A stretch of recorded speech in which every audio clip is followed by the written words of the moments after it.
Hello. For those of you who don't know me, I'm John Aziz, 20 years old. I have my own Airbnb business. I make 50K a month in revenue. Right now, I'm gonna hop on a call with a potential new employee for my business and see if they're the right fit. First, let me kind of show you how I got to this point, right?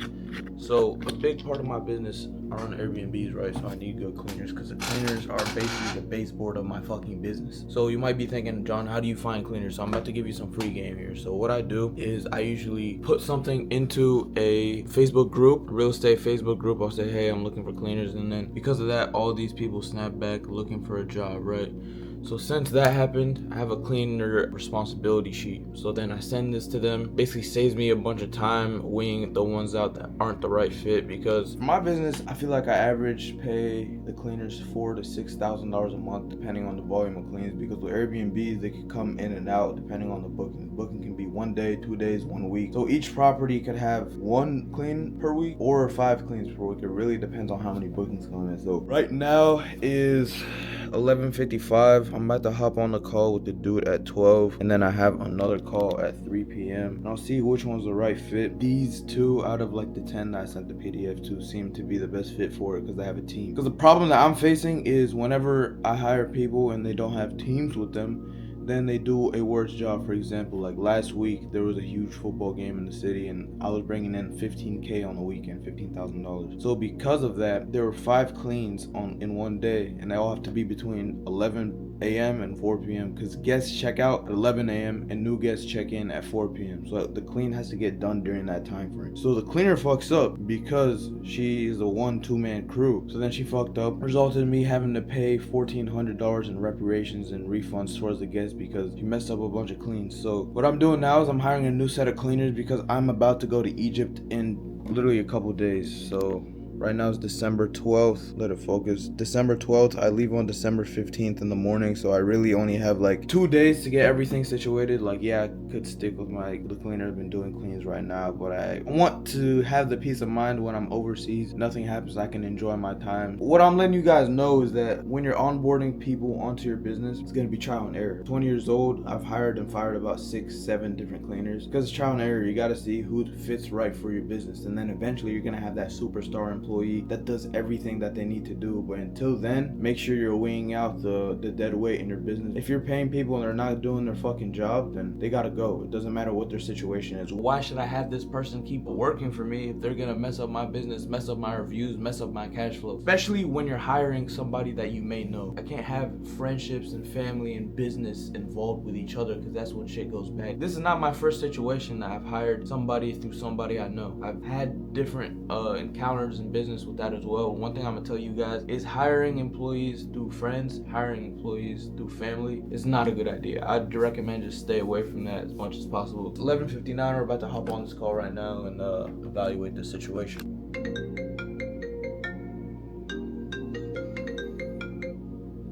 Hello? What's up, man? So I know we talked a little bit about your cleans and your pricing, etc. I think the main thing we should be talking about is the pricing, just to not waste either of our time. So what are you thinking? Because I know you said you're flexible with pricing. So what are you thinking in terms of pricing with the Airbnbs, etc.? We can do maybe anywhere between for like studios, like a good 70 for a studio, 65 to 70. 2 bedrooms, I can do between 110 and 115. 3 bedroom, 120 and 125. 4 bedrooms, 135 and 140. I'm willing to work on the price a little bit. These are a bit high for me because I just want you to understand my standpoint. During a normal season, right now it's slow season, but normal season I probably have around like 40 cleans a month. Something average like that. I don't really know because it really just depends, right? So let's say that 40 cleans, multiply it by $20, right? So then that's an extra $800 out of pocket. Then every $10 is increased is another 400.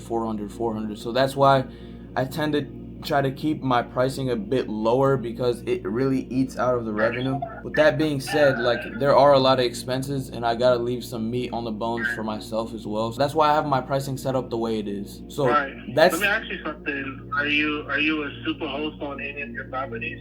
Yeah, I'm a super host on all my properties.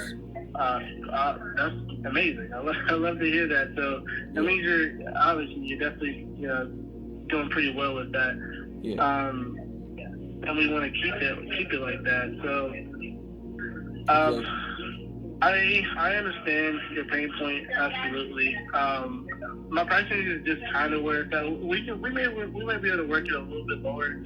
My pricing is just where it's at, just due to the softwares and stuff that I use. Yeah. I kind of outbeat a lot of other cleaners out here. You know, they're.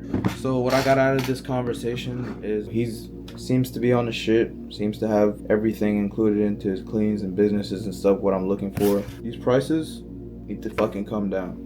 That's what it comes down to. It always comes down to fucking prices of cleans. Cleaners are always trying to charge so much fucking money.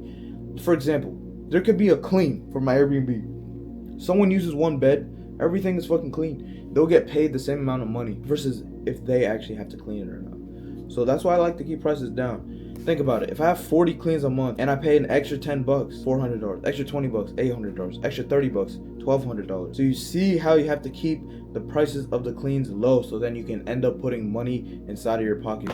That being said, it kind of seems like he wants like guidance, mentorship. He's saying he wants to get units, which I'm not opposed to. I just don't want him to leech off of me until he does this shit and then be like, oh fuck it, like I don't need it. So with that being said, we need to hop on the call. Another call at 3, have another call at 3. The one at 3 is a woman. I like to work more with women because they don't talk back.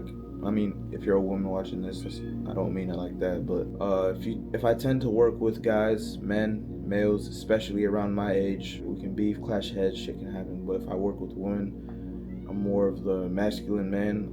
I'm the boss, tell them what to do.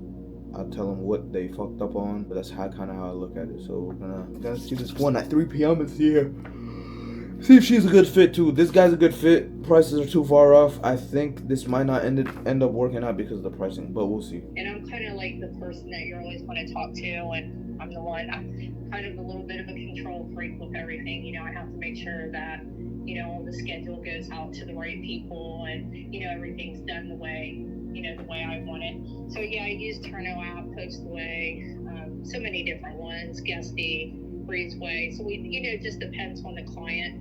And okay, awesome. Yeah, so it sounds like you're very familiar with the softwares. That's something I appreciate, because something that's important to me is damages getting reported. That's kind of why I really like to use the software, because whenever damages happen and they're not reported, then I find about them over time, and then I don't know which guest caused them, so then I can't charge any guest for damages that happen, because damages add up over time. For example, even just linens and stuff like that, I'm finding myself spending hundreds of dollars on linens every couple months because ridiculous. Yeah, things aren't getting reported. So I am OCD crazy with what you're saying. I am such a particular person that so for example, I'm going to assign a manager over your units, and then I assign a supervisor, and then we assign a cleaning staff as well. So it goes down the line. My manager is the one that will go in. She will do the cleans the first couple times. Then she's going to train the supervisor, and then we're going to train the cleaners to do it to the way that we like it, along with you. You know, maybe the first time you look at it, you'll go, hey, I want this differently. We have to do this differently. So a part of my thing is, I don't care if it goes to my managers or supervisors. I must see those pictures myself. I am a control freak all the way down the line. I want the remote in the picture on the coffee table. I want to see that thermostat that it's set for AC or heat in the winter at the number that I told them. I want to see that backyard. I want to see that front yard. Show me that front porch. Have you swept that front porch off? I am so OCD on the way things are done. This is why our team gets 4 or 5 stars than a lot, is because I am OCD. We don't just push a chair in to a desk, to a counter. We angle our chairs. Anybody can push a chair in. It takes more detail. I appreciate that. I mean, I feel like you've covered every single point that I've wanted to cover, and you're very well spoken when it comes to your cleaning. I can tell that you really know your stuff. And let me tell you why you're safe with me. So there's a lot of people you'll work with out here that want to learn exactly what you do so they can outsource you and do it themselves. Mm-hmm. I have been in your shoes. I got an experience of it. I got a taste of it. And guess what I realized? I hate your job. I hate it. Yeah. I like controlling with the cleaners. That's what I'm good at. And I'm good with talking to you, and like you said, your other people that you'll have work for you. That's where I'm good at. That's my area that is good. All right. Well, it was nice talking to you. And, if you have any questions or anything down the line, just let me know. Thank you so much. If I have any questions, I'll reach out to you. Perfect. Thank you. Same here. Thank you. All right, sounds good. Bye now. So, fellas, what I did just right there is talk to the second cleaner. She's actually very qualified, and she told me a lot of things that I wanted to hear. Right? She seems to be very detail oriented. She knows exactly what to do. She knows how to get to that point. She has years and years and years of experience. She works in North Carolina, works here, and she's willing to accept the pay that I had to offer. I'm gonna pay a little more for linen supplies. That's what I'm telling you guys. Don't stick with the first candidate, the first cleaner that you see. You guys seen the first phone call, and I'm showing you the second phone call. Which one sounded better? They both sounded good, but the first guy seemed to want a little more money, which, for example, let's say I have 40 cleans a month and he wants an extra 20 bucks per clean. That's $800 extra that I'm paying by going with him versus going with the second candidate that accepts the first pay that I offered, and she sticks to it and seems to that she's familiar with the softwares, the VAs, things like that. So then I can go ahead and hire her. It will be a seamless process because she already has skin and experience inside of the game. I just got a booking right now. Last minute booking, lowered my prices. 5-star rating from 2 reviews. She says there's 3 guests there. Little $200 booking. We'll see how this one plays out. And every dollar we can get right now, so we can keep ourselves afloat through the slow season. Once March hits, boy, we are hitting some, hopefully hit 60, 70K months. By then, I hope to have some more units. So we'll see, but you'll see the process. Once I get more units, you'll get onboarded. Once I get this VA onboarded, once I get this new cleaner on board, I'm going through the whole process. I'm going to show you guys. I'm basically refreshing my business right now. Me recording these YouTube videos and me coaching people makes me realize that I need to do better, so then I can make the people that are learning from me do better as well. Really appreciate when you guys DM me.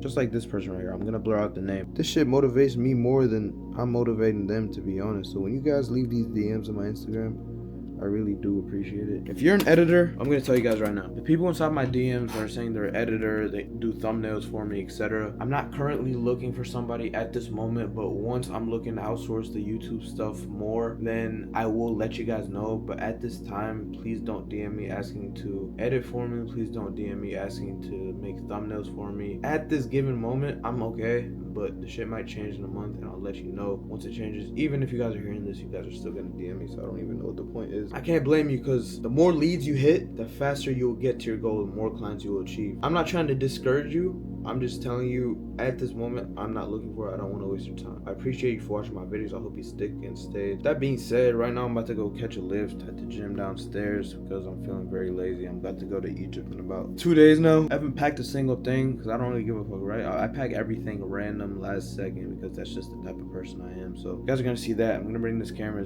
We're gonna get some great freaking videos. I'm not even gonna lie, amazing videos in Egypt. Catch up with me. Let's make some money, guys.